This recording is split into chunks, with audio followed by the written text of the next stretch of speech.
Welcome to Omrock Machine.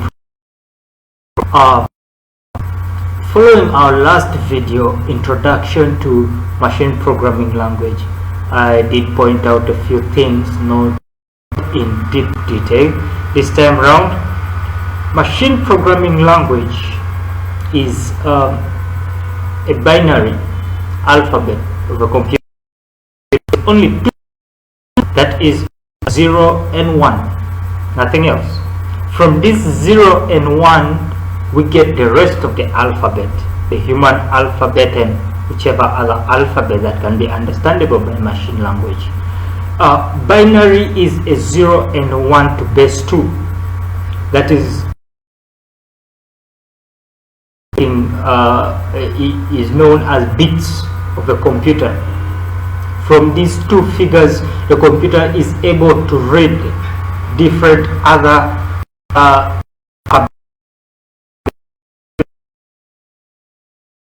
give you the desired output, but machines cannot understand our normal.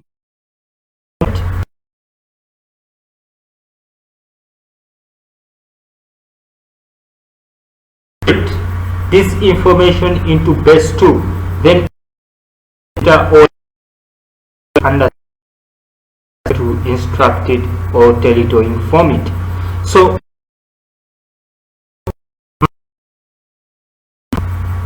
a binary coded decimal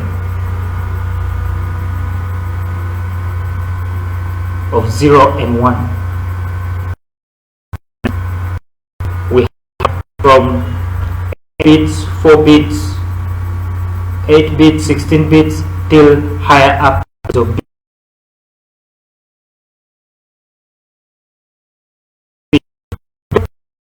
Computer represents different characters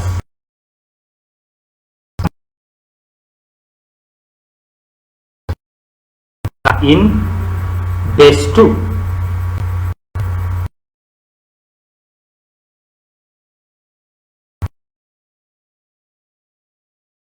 A 0 and a 1. Now if you add an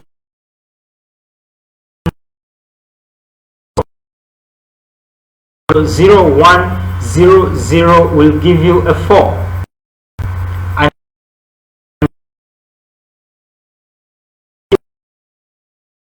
0 1 0 0, but its output of those 4 bits, it gives you a figure 4. A number 1 2 3 4. Language is kind of bit complicated. It comprises of so many other symbols that we have to use to represent certain processes or events or activities or problems, but for a computer to be able to go through to programmation, that library is developed or written in 0 and 1, but the 0 and 1 is not necessarily it is exactly in 0 and 1, because the people who wrote it in the human understandable way. So when we talk about machine programming language, we talk about two sides. We talk about machine understandable language, human understandable language. So the machine understandable language is what we would call the low level language. Is understandable language. So the low level language is the binary coded decimal. The binary coded decimal is 0 and 1. For example, if you've seen some computers, showing you a matrix of 1 0 0 0 0 1 0 1 1 1 1 0 0, like some giant. It's very confusing. You cannot know which is which. What do you have to follow up, what do you have to write. And at the time before the high level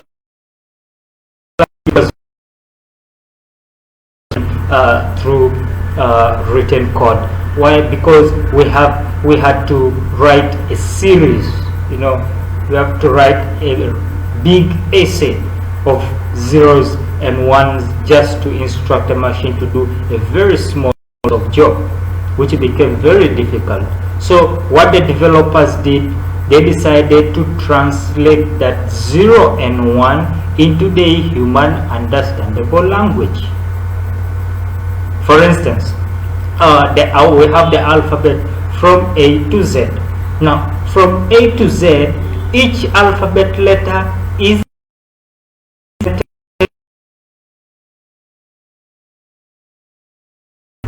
of 0 and 1. You can probably check your internet, or if you've already bought books of C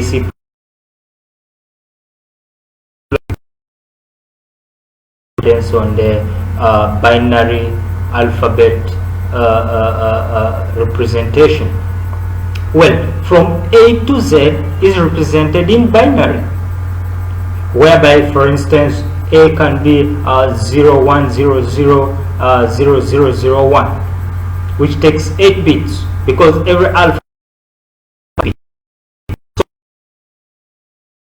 alphabet letter in the computer memory is represented and understood by a computer as a binary value. Common example: if you click on any figure or character from your computer keyboard, to you as a human, you click, let's say, H, but to a computer does not know that you have clicked H. It knows that it has been given some binary value, so it will take the binary value of that button you have pressed, interpret it and translate it back to you as H. But the time it takes for this process to interpret that you have pressed the button H from your keyboard is almost unrealized. You can't realize, because as soon as you press it appears star, so it's in milliseconds. So realize machine language has two parts: the low level language, which is the machine understandable language, which is the binary code, and the human language, which is the high level language, which is the normal alphanumeric symbolic language. So whatever programming language that we are writing today, C++, C, Java, C#, JavaScript, HTML, these are all high level language. Assembly language, these are all high level language. Why? Because we are using the normal human alphabet, numbers and symbols that are humanly understandable: A, B, C, D, E till Z, 1, 2, 3, 4, 5 till 9, 0, 1, 2, 3 till 9. Then we have the different symbols: tilde, hash, asterisk, and so on, and like plus, minus, divide, and so on. In order for us to communicate with the computer, the developers of early time made it easier for us. After translating those zeros and ones into a human readable syntax of code, we were able to do many various things. That is why C is a very powerful programming language. C++, because C++ was made more easier, and later once C was introduced into OOP, that it became C++, that is started supporting classes, of which classes we write classes, and these classes make up a library, and these libraries we keep referring to them, you know, each thing from library, or you want the standard input output library, or if you want the other manipulation library, is binary value are all translated a library is very important. That's why when you are writing a programming language, on top of call the library, the different libraries that you need. For instance, Java import system. When you're using C#, if you're using a C++, then include standard input output header library, or hash include manipulation header library. So libraries communicate with the machine, because the library is the dictionary that helps you, the human and the machine, to interact together as one. Thank you very much.